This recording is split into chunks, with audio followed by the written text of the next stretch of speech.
Good morning, amazing women. How are you today? This is Jazz. Welcome to Your Amazing Life, where we look at tips and tricks to make life more easy with more flow, more grace, more abundance. And one way to do that is to tune into the energy of the moon. Because when you take aligned action, that goes in flow with the energy that is abundantly available around you, then life becomes more easier because you're not fighting against life, but you're riding the wave of the energy that's around you. So it makes life a whole lot more magical, right?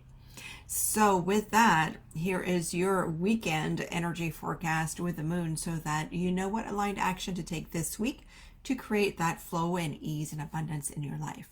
So currently, we are Thursday, October 13th, 2022, and the moon is currently moving from Taurus into Gemini. We'll be in Gemini until Saturday when it's going to move to Cancer. The moon, so we just had a really big full moon on Monday, which was a moon in Aries. And so now we are into the waning moon. So first of all, I have a question for you.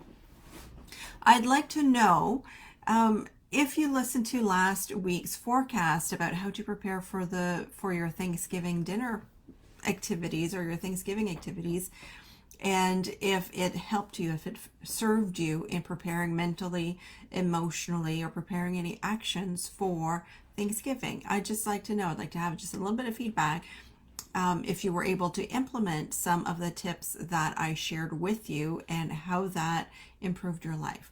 And I'm asking because we had our full moon circle on Tuesday night, and the women who were present shared that they did listen to the forecast, and based on that they took extra time to ground themselves, extra time for meditation, extra time to set intentions,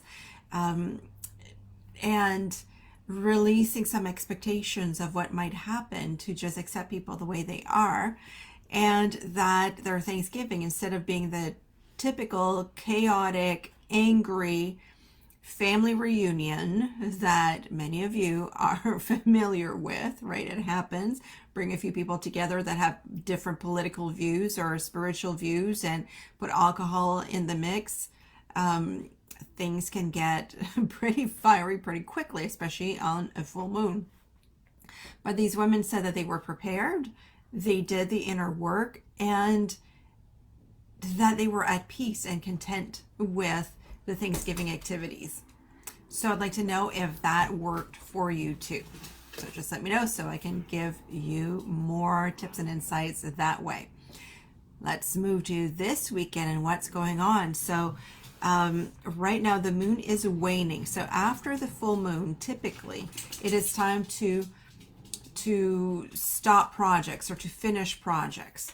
It is time for, it's like the closing up. So the moon is waning, so it's becoming smaller, and it's also time for you to move from a more active and outgoing energy to become more introspective. It's a time for you to know what worked, what didn't work, and let go of what doesn't work, so that you will be able to start the next cycle with feeling more empowered, more ease and flow. And by the way, the next cycle, the next new moon coming up, is going to be a major one, because first of all, it's in Scorpio, and it's a Scorpio eclipse. So it's a major portal of transformation that's coming up. So it's time for you to put your ducks in a row. Just like, that's my PSA. If there's one thing that you get from this, it's time for you to focus, to align, to set an intention for your transformation. The time is now. For this weekend, one thing for you to really focus on, because the moon is in Gemini, so it's time to talk. It's time to have conversations with people. It's time to reach out and renegotiate, especially because of the alignments with Saturn, which I won't go into, but it's time to renegotiate your relationships. So whether it's in your home and you need to renegotiate how your kids do the dishes, what chores they have, who's taking out the trash, the mundane things, that is also energetic spiritual stuff, right? Because it talks about your karma, it talks about your energy, it talks about your sense of empowerment. So it's time to have like a family sit down and talk about these things and renegotiate, because probably you've grown to over the past year, and there are some things that you just will not tolerate anymore. So it's time to talk about these things. Use this moon in Gemini with that influence of Saturn, which is Saturn governs contract and the serious stuff, right? Gemini typically just wants to party and talk and view all kinds of different things, but Saturn says no. Let's talk about business right now. So review those contracts, and if you are in business, if you are an entrepreneur, then also review those other contracts. So if you have any employees or contractors working with you, if you're renting space, this is time for you to really review those contracts and make sure they still serve you for your highest good and the highest good of all involved, right? So it's time to do that. So not to be that flighty Gemini, but to be the Gemini that has all of those creative ideas and grounds that into something tangible. All right. Does that make sense? Let me know in the comments. All right. I like to have feedback. And this is a very Gemini thing. It's having that feedback. Then into the weekend, as the moon moves into Cancer and closer to the last quarter, this is time for you to, Sunday would be a really good time to stay at home, because Cancer is very home-based. And so if you've been apple picking, Sunday would be a good time to make those apple pies. I'm just salivating a little bit already in waiting for all those deliciousness that's coming up.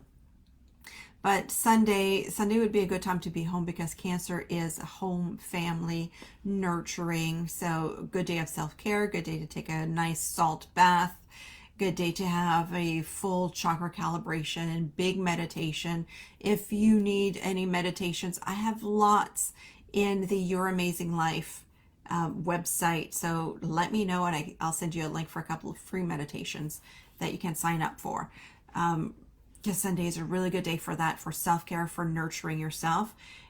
The past couple of months, I don't know about you, but it's feeling like an energy marathon for me, where in August, I received all this download of things that needed to be done, and I've been implementing relentlessly since August. So it feels like an energy marathon. So Sunday is a time to take that breath and to recoup your energy through nurturing.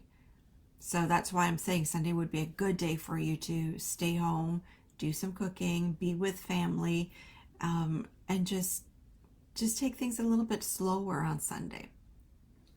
So that's the energy forecast for the weekend. Let me know how that works for you.